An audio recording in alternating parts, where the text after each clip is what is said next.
Thanks to Qualcomm's update of its Snapdragon chipset, we saw brands queuing up to launch their flagship phones in the new year. Ever since a Gen 1 chipset debuted on Motorola Edge X30 in December, we have experienced and reviewed 4 models powered by this latest chipset, but none of them really surprised us with their performance, and today we have one more model for you, the iQOO 9 Pro. So let's check whether the phone is able to stand out from the Gen 1 flagship crowd. Obviously, iQOO has shifted to its product strategy from gaming preference to a more common flagship design, especially on the latest 9 Pro. The specs seem to be more balanced, with the phone coming with more features that we only see on the premium smartphone models. The iQOO 9 Pro adopts a completely new rear design with a triple camera setup, housed inside the wide camera island almost covering the upper half of the rear panel. This time, the 9 Pro comes in just 2 variants, an orange leather-like version and the BMW Motorsport Edition in my hand. The new design makes it probably the most recognizable model among all the latest flagship. In addition to the triple camera setup at the left, the wide camera island is made up of a large piece of aluminum plate underneath the slightly smaller glass cover. The design is not only for better looks, but also works as a key part of the cooling system. The aluminum plate could effectively transfer heat inside, while the glass cover could block the perceivable heat when holding the phone. And later, I will show you how effective the cooling solution performs in our gaming test. The Motorsport Edition still includes the iconic BMW 3-color stripes running from the upper part down to the bottom. The phone weighs about 204 grams and is 8.8mm thick, which is a bit bulky like the OnePlus 10 Pro. The front face is covering a 6.78-inch 1440p Samsung E5 display featuring up to 120Hz refresh rate with adaptive support of LTPO. The iQOO 9 Pro features an ultrasonic ID sensor, which offers fingerprints a much larger recognizable area. It's the best reader that I've ever experienced on the phone. Compared to those optical reader, adding a fingerprint becomes so quick that you only need to press the display once for a few seconds, and it allows you to have the larger unlocking area. The display is definitely one of the best panels for a phone in 2022. And the 1440p E5 panel doesn't let you down over color presentation and fineness. The new level-less adaptive refresh rate feels good, as I barely feel the change in smoothness even activating this feature. iQOO claims that the new technology would bring a longer battery life. By far, the phone didn't really offer good battery performance, and it seems that the updated software drains the power a bit too quickly.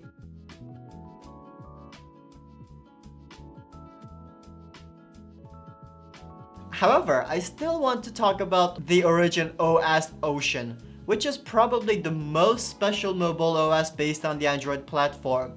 The Origin OS Ocean looks so different from the others with the brand new UI design. It has a bold and avant-garde graphic style, applying bright colors and fine interactive details. Users can customize their lock and home screen in detail, including adjusting dynamic effects, icon style, and wide options of built-in kits for home screens.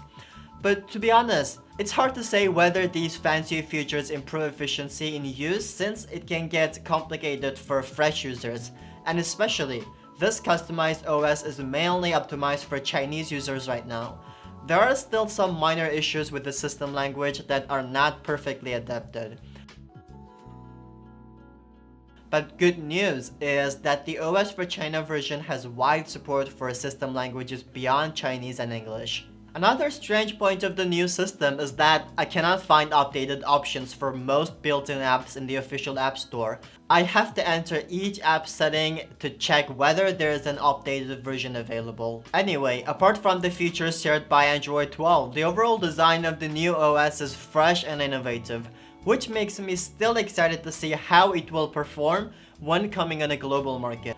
Now let's check its performance with the new Gen 1 chip. Well, its results in benchmarks look great. It achieved over 1200 for single core, 3800 for multi-core in Geekbench 5 CPU test, In the AnTuTu benchmark, the overall results ran up to 1,020,000, which is also the best score that we got from an Android phone.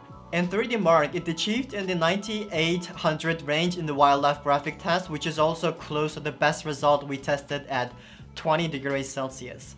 Then to access its performance under heavy load, we ran the stress test in 3D Mark. It also achieved the best stability that we have tested with 8 Gen 1. Considering that some 888 and 8 Gen 1 models couldn't even finish the test due to a heating issue, the 55 Celsius for front face and 49 for rear cover is still reasonable for 8 Gen 1 model.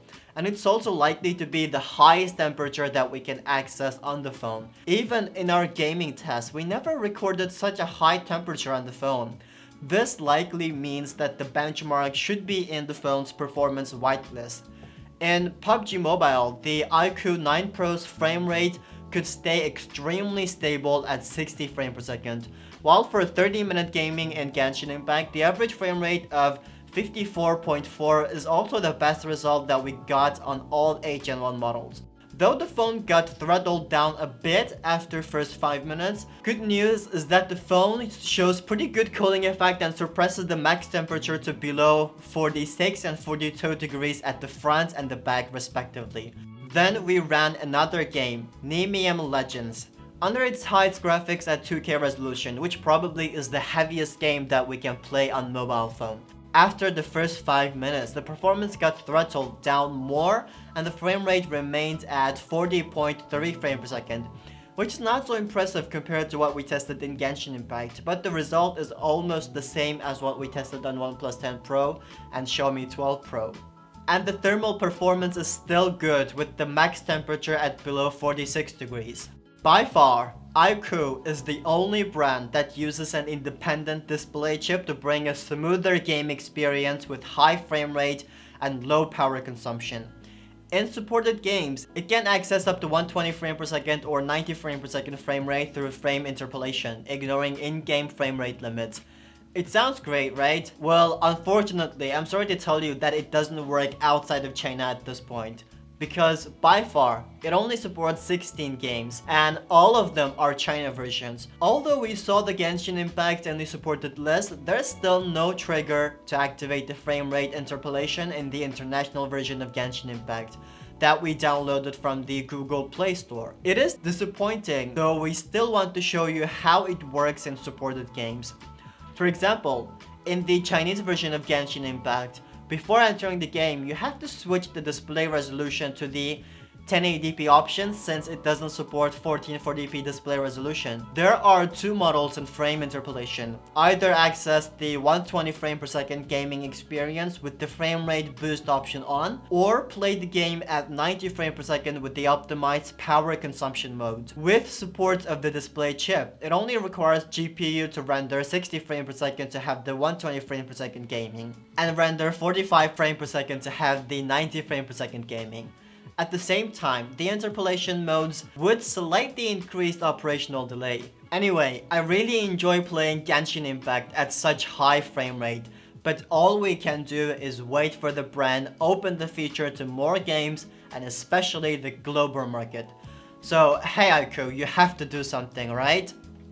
Like most flagship coming this year, the iQOO 9 Pro also features a triple camera setup including a 50 megapixel primary lens with Vivo's gimbal stabilization, a 2.5 times 16 megapixel telephoto lens, and another 50 megapixel 150 degrees ultra wide angle lens supporting fisheye mode. We've seen the same wide angle lens on the Realme GT2 Pro and the OnePlus 10 Pro. However, it's not so impressive. Okay, let's look at some camera samples.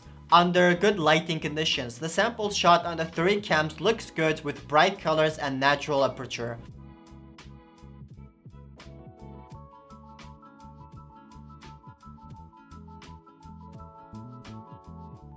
But when meeting high contrast scenes, the imaging is not so stable and sometimes the fringing issue shared by all the 3 lenses could be annoying when you check the pictures on a bigger display. The wide-angle lens supports fisheye modes, though we couldn't get good distortion connection at the 0.6 times shooting. And there is a bug on the 2.5 times telephoto camera, we couldn't get the true portrait mode photo with it.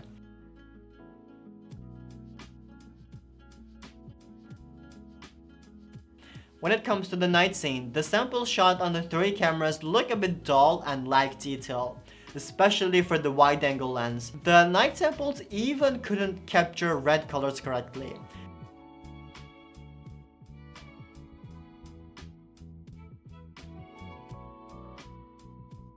And when it comes to extremely low light condition, the 2.5 times telephoto camera wasn't even activated.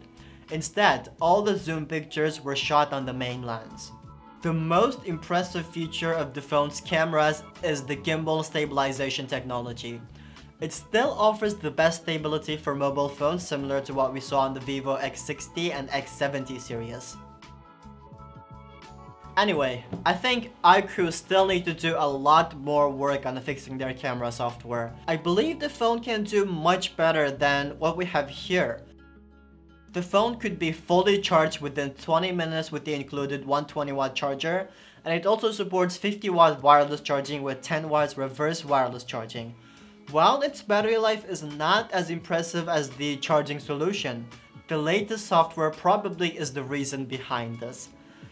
So that's all we want to share about the iQOO 9 Pro. Actually, at the beginning, we're pretty excited to review the phone. The phone's gaming performance really stood out from the 8 Gen 1 crowd. However, by far the software doesn't really offer a delightful experience for daily use and photography. So among the 5 8 Gen 1 flagships, which one has convinced you? Or are you not impressed by anyone? Please leave your comment down below to let us know which model do you think will be the best this year. And this is going to be it for today's review. I hope to see you in the next review.